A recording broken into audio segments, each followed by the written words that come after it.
মাছ রান্নার থেকে মাছ আমার কাছে ভাজাই কিন্তু বেশি ভালো লাগে। তো যেই ইচ্ছা সেই কাজ করে ফেললাম, মাছ ভাজা। আসসালামু আলাইকুম, কেমন আছেন সবাই? আশা করছি আল্লাহর রহমতে সবাই সুস্থ আছেন, ভালো আছেন। আমিও আলহামদুলিল্লাহ বেশ ভালো আছি। চলে আসলাম নতুন একটা খাবারের ভিডিও নিয়ে। আপনারা তো আবার আমার খাবারের ভিডিও অনেক বেশি পছন্দ করেন। তো এখন যেটা খাচ্ছি মসুরের ডাল ভর্তা। তো এই মসুরের ডালটা কিন্তু আমি ভর্তা করেছিলাম কাঁচামরিচ দিয়ে। তো অনেক বেশি করে কাঁচামরিচ দিয়েছিলাম, কারণ আমি ভেবেছিলাম সাথে শুকনা মরিচ ভেজে নিয়ে তারপরে খাবো। এভাবে আমার কাছে খুব বেশি ভালো লাগে, সেই জন্য। আর এক এক দিন এক একভাবে খাবার যদি একটু চেঞ্জ করে করা যায় তাহলে কিন্তু রুচিটাও বাড়ে। তো এখানে কিছু পেঁয়াজ, কাঁচা পেঁয়াজ দিয়ে ভর্তা বানিয়েছিলাম আর কি। আমি কাঁচা পেঁয়াজ দিয়েই বানাই। অনেকে হয়তো বা কাঁচা পেঁয়াজ পছন্দ করে না, সেজন্য ভেজে নেয়। আমার তো অনেক বেশি ভালো লাগে কাঁচা পেঁয়াজ, সেজন্যই।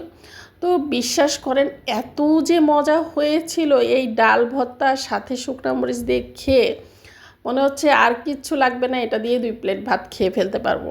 তো তারপরেও কিন্তু মাছ ভাজা করেছিলাম, তারপরে ডাল রান্না করেছিলাম। তো সব কিছু একটু একটু করে খাবো আর কি।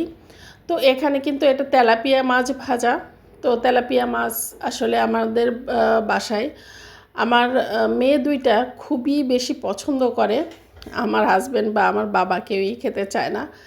তো যাই হোক, আমাদের 3 জনের কাছে অনেক বেশি ভালো লাগে। আমার মেয়ে 2টাও খায়, আমিও খাই। তবে চেষ্টা করি কম খাওয়ার জন্য তেলাপিয়া মাছটা। তো মাঝে মাঝে আর মন মানে না।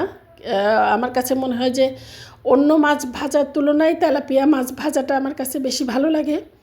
তো আসলে আমার যেহেতু ঠান্ডা লেগেছে, গলাটা কিন্তু একটু ধরে ধরে আসতেছে, কিছু মনে করবেন না আসলে।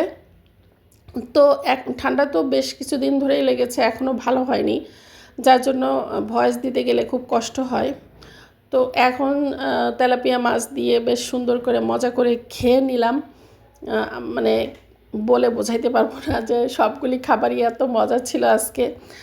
ভাত খাওয়া অনেক বেশি হয়ে গেছে, বেশি বেশি করে খেয়ে ফেলছি, কারণ যেহেতু তরকারি অনেক মজার হলে কিন্তু খাওয়াও বেশি হয়ে যায়। আর শুকনো মরিচ ভাজার যে একটা সুন্দর ঘ্রাণ, যার কারণে খাওয়া বেশি হয়ে যায়। কিন্তু পরে তো আসলে টের পাওয়া যায় মরিচ বেশি খেলে কিন্তু শরীরের জন্য ভালো না। তো যারা সহ্য হয় তারাই খেতে পারবে, আসলে সহ্য না হলে না খাওয়াই ভালো, গ্যাস্ট্রিকেরও অনেক প্রবলেম হয়।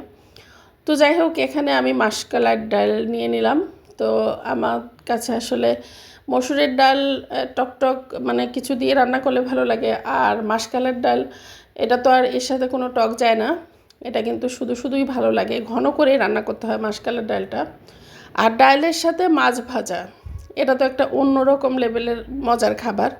তো সেটা দিয়েও খেয়ে নিলাম, খুবই মজা ছিল। সবাই ভালো থাকবেন, সুস্থ থাকবেন, আল্লাহ হাফেজ।